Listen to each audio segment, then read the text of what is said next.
Hey everybody, I just finished watching the first episode of Severance Season 2, which just came out this weekend, and so I just wanted to share a few of my thoughts about that.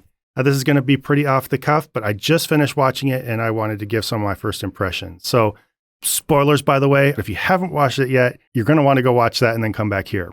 So first, just to summarize from what I remembered and a few basic notes I took, this starts with Mark just running. He wakes up in the elevator and he's just urgently running through the halls of Lumen, looking for something. He's confused and disoriented. We finally find that he is looking for the wellness center because he just discovered that Miss Casey, the wellness counselor, is his wife and is kind of being held down there. He shows up and the wellness center is just gone. He then goes back to the macro data refinement floor and finds out that he has a totally new team, all these different people, including the guy who played the president of NBC on Seinfeld way back when. Also, Milchick is the manager, and this little kid is their assistant manager. So whatever. He really wants his own team back, and he makes a little bit of trouble. Milchick grabs him and throws him in the elevator. He thinks he's being fired, which amounts to being killed. But then he walks back in the elevator, and slowly each member of his team appears back. One at a time, they come off the elevator, and so he has his own team back, and they can kind of regroup. They catch up a little tiny bit. They don't want to talk too much about their situation in case they're being listened in on. But they get brought back to the break room, which in season 1 was this horrible, dark place of punishment. This time, the break room is this colorful, nice little place where they play these really overly friendly videos telling them that they are heroes for exposing Lumen and telling what happened down on the severed floor. And they helped the company learn to be more compassionate and to grow and everything. So obviously propaganda there. Also, Milchick says that they are all free to leave whenever they want, which was a big point of contention, them being trapped on the floor. They couldn't leave without permission of their Audi. So they're all free to leave. They all, in that room, tell their stories about what happened when they're on the outside. So they relay what happened at the end of season 1 when they were trying to tell other people about their experiences. A few remarkable things. Helly lies about her story instead of acknowledging that she is one of the Egans and she tried to tell everybody what was happening at a convention. She says she was just lying around in her apartment and found a gardener and told them. Also, Irving, he had discovered that Bert, the person he was in love with from season 1, actually was married on the outside. So he just wants to walk out the door and quit. Dylan is very, very distraught about that. And he tries to get Irving to stay. Tells Irving that he's not really quitting, he's dying, and gets him to stick around. Irving gives him this big hug, and it's hard to tell whether it's actually an emotional thing, but he uses the opportunity to give him some information about what he'd seen, which there are hints that Irving is like actually stirring up trouble against the company. So not sure what that is. There's also tension between Mark and Helly because, they were starting to have a thing at the end of last season. And so because Mark discovered that Miss Casey was actually his wife on the outside, there's this little bit of weirdness between them. She says, well, he's your Audi's wife. And he goes, yeah, she is, but we're a little bit the same people. And I think he said something that's a little mushy. She said, it's not mushy. Yeah, they are totally different people than we are. And it's hard to say how much of that is her having a conversation about the fact, about the possibility that Miss Casey is his wife versus his Audi's, or that she really doesn't care for Audi. She had a big rivalry with her own. But she agrees with Mark that they should help Miss Casey just because she's an innie. So that's just part of their cause of trying to help innies. After this, it seems like they have some kind of understanding that they're all going to work together to investigate more of what's happening. I don't know. They have some kind of, I think, understanding they want to rebel, but then they also settle into happily doing their jobs of macro data refinement, it looks like. And I can't tell how much they're putting on a face and how much they like to be back doing what they're doing. And this is one of the confusing things about this episode. Through season 1, they were always fighting the fact that they are trapped there, but they know that if they leave, then their identities as they understand it is just gone, which means they die.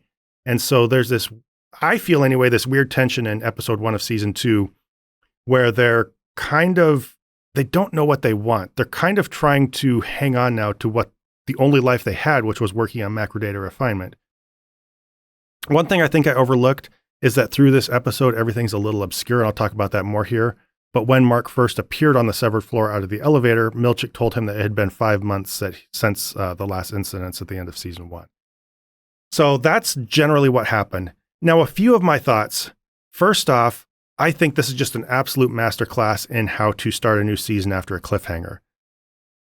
Doing a good cliffhanger at the end of a season can be difficult, but what I think is even way more difficult is starting the next season after that. Because you want to pay it off, but then where do you go from there? That's the trick. So what you would expect at the end of season 1, all the outies had used the overtime contingency to get their consciousnesses out into the world because, when you come into work, you forget everything on the outside. And when you go out, you're a totally different person. So the person who lives inside the severed floor and works at Lumen, that person can never actually go out and reveal what's happening to them. So they use the overtime contingency, which is a switch that lets your inside consciousness go out there into the person on the outside. It's complicated, but you'll know if you watch the show. They use that in order to try to tell the world what had happened. So there's all this tension about at the end of season 1, they're just about to tell everybody, or they just start to, and then the screen goes blank. We don't know what's going to happen. So the natural expectation would be that they show you those moments after that and they pay it off by letting you know. But then the question is, where do you go from there? You've already kind of just revealed what happened, and how do you maintain the show's momentum when the show is largely about mystery and stuff like that? I'd said that the mysteries of the show aren't the biggest deal. It's mostly about metaphors and what it tells us about workplace and stuff like that. But the mysteries are important for keeping you invested in the show. So if they just revealed what had happened and there's some kind of resolution, it would be hard to know where to continue going. Season 2 does a brilliant job of giving you a little bit, but maintaining some tension. They tell you some things, but they also hold some things back. And so not only do they hold some stuff away from you, keep you wondering, but they actually introduce some new mysteries. And they do this through one clever trick, which is they just show you everything through the eyes of the innies. So it starts with Mark walking into the severed floor. And when he does that, remember, in his mind, he was just yelling that Miss Casey was alive, or that his wife was still alive.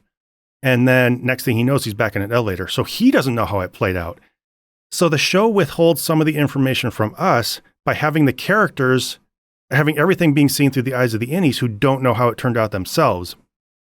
And so we see everything just on the floor. And we are spoon-fed bits of information, but they all come from management. So Milchick is the new manager now. So he tells us a few things, but the trick is we don't know if it's the complete story, and we don't know if he's just plain lying. So like I said, he tells Mark that it's been 5 months since the events of the end of season 1, when they tried to reveal everything. And then he says that the innies have become worldwide heroes and had brought about a change in Lumen. So basically, these 4 innies are celebrities. They had been big whistleblowers, and they were a phenomenon, and they changed the way Lumen did business. But the trick is, we really don't know if any of this is true, because obviously Lumen is there to spin information. And so it's a really good way of giving us some feedback from what happened at the end of season 1. But we're down there in the bunker. I call it the bunker. It's an underground office with the employees, still wondering what actually happened on the outside and how much this is all just whitewashing by the company. So I thought this was a really good way to keep the show going, and it drew me in for sure. Second, another thing I really like that this episode did is it shows how Lumen maintains its narrative by controlling information. So again, it's dealing with innies who don't know what's going on, and management is the only place that they're getting their information. So what this did is it upended our idea of what the stakes were at the end of season 1. At the end of season 1, we thought it was all about the question of whether the innies could get the information out into the public. If they could, they would take down Lumen. Everybody would find out, of course, and Lumen's just going to be, held accountable for its actions, and that would fix everything. So everything seemed to hinge on whether they could get that information out there. If they do, they win. If they don't, they lose. But season 2 suggests that they did win in the sense of getting their message out there, at least if we can take what Milchick says at face value. But Lumen actually twists this in the most corporate way possible. And this was something I didn't really see coming, but I probably should have. At least it makes sense in hindsight.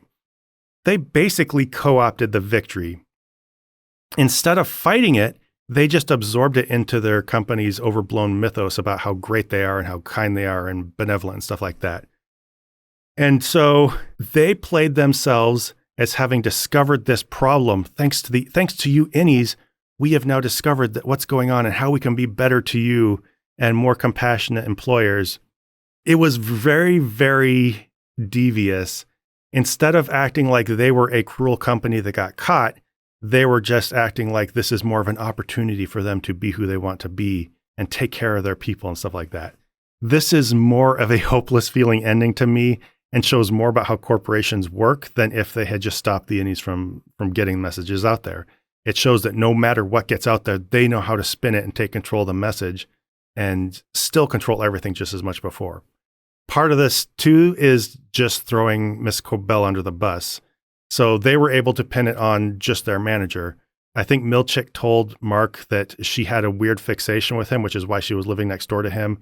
And I think he said that she had some kind of erotic fixation, too. I don't know how much of that's true, if at all, but it seems like a typical way that a company throws somebody under the bus. It's an easy thing to do. The company doesn't take blame. They put everything on one manager. This was just the problem of this one evil manager, but we fixed it because, that's who we are. We want to take care of our people. I don't know. The company's not acting as cruel now. They have this weird facade of taking care of their employees. It's just basically a PR stunt, and it's really gross, but it just shows us that I think it shows things as being more hopeless than before. You can't win when somebody does this. And a lot of this just feels like corporate messaging today. One other thing I noticed the company doing is stifling dissent by making the innies feel like they got what they wanted. Instead of just pounding them down and trying to defeat them, they actually make them think they won. And this is kind of an easy thing to do when you control their memories, right? Or at least when you can spin information. So this whole hero narrative, by leaning into that, not only did they make themselves look like the good guys in public, showing that these 4 people are heroes and holding them up as exemplars of Lumen's values, and, they're helping us be better. By doing that, not only was that good for their image, but it also made the employees feel like they won that battle. So if they won, why keep fighting? They also, by giving them the right to leave, Milchick makes them feel like they're not prisoners anymore. But because the moment they leave, they're gone, now they have a kind of self-imposed imprisonment where they're staying there because they might not just want to disappear and die, essentially. Once the feeling of being trapped is there, you might not want to take that leap. And now you're going to pause and think about, do I really want to walk out that door and have my memories wiped? And you also don't want to let your teammates down. Kind of like Irving didn't want to let Dylan down. He was convinced into staying. And then the break room being changed from a place of punishment to basically a propaganda center. I feel like that's kind of the same thing. Now it's like the company's using this nice face not only to hide its misdeeds and the harshness of its punishment, but to make the characters feel like they're all getting what they want. Milchick also suggests that they're going to build this family visitation wing where people's families can come and visit the innies, which is, number one, kind of strange because basically the families are visiting somebody who is in the body of their actual father, husband, or wife, or mother, but is a totally different person because they have separate memories and don't even know them. So it's kind of a weird concept to begin with. But this is because this was Dylan's big hang up with the company. He didn't get to see his family. Now they're getting him to believe that his issue is being satisfied. So they're just going around placating each individual person. He also tells him to keep it a secret from the others so that they won't be resentful because they don't have families. So again, feels like they're trying to turn them on each other. It's like instead of just fighting a brute force battle, they are trying to just, again, make the people feel like they won and then also just give them all these little secrets. So I don't know. It's a pretty clever way to keep the issues in the story going.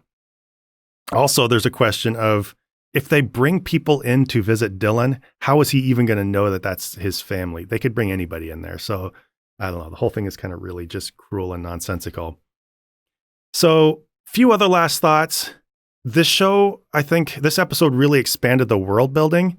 They gave us a lot more of a sense of how Lumen interacts, I think, politically with the outside world, but they did it from the perspective of inside messaging, which I thought was interesting. Also, there was a lot about other Lumen locations and what they're like, which I don't know how much of that was true and how much wasn't. We also saw another team that was transferred in. So I thought that was kind of interesting. Also, I was curious about why that new team was there. Who are these people? Everybody who appears on the show, you have to wonder if they are who you think they are or if this is all just kind of a mind game. were these 3 extra people transferred in there actually to try to replace the others, or were they just playing games with Mark? For example, I think they kind of want to get the innies not only content, but wanting to remain in there working. And so by having Mark suddenly appear and not see his team, he's missing the only people he's ever really known as an innie. So now he's motivated to get back to that status quo. And so that when they can give him a level of discomfort that just makes him feel like he wants what the company wants, that could be a pretty devious trick too. So I don't even know how much of this world building is true. Are these actually employees that came in from other locations? Does Lumen have all these worldwide locations? Does it have all these worldwide severed floors all over the place? Or are these people some kind of weird, unique experiment and they're just telling them that so that they will just feel more normal about the whole thing? I'm not sure. So again, this gave us some payoff, but it's just bringing us so many more questions. And that's what I love about the episode. Also, I mentioned, I think that Helly lied when in her answer. And some people think this was, I was afraid this person had spoiled something. Somebody said they thought Helly was a mole. And the fact that she did lie to her team does seem a little bit suspicious. She said again that she was just sitting at home in her pajamas when she appeared in her Audi's body. And so she ran down and the only person she found was a gardener at her apartment. And she told them, and the person might have known someone at the police or something like that. I can't remember. So some people think that maybe she's working on behalf of Lumen and she's not even severed or something like that. I kind of think that doesn't seem true because that was such a stupid lie. I think she even gets called out maybe by Irving because he asks, why was there a gardener working at night?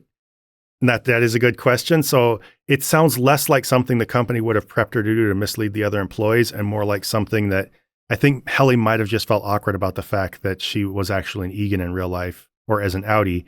And so I think maybe she was just trying to hide that. But considering their situation, the fact that she's hiding things from them still is pretty strange and makes you wonder a little bit.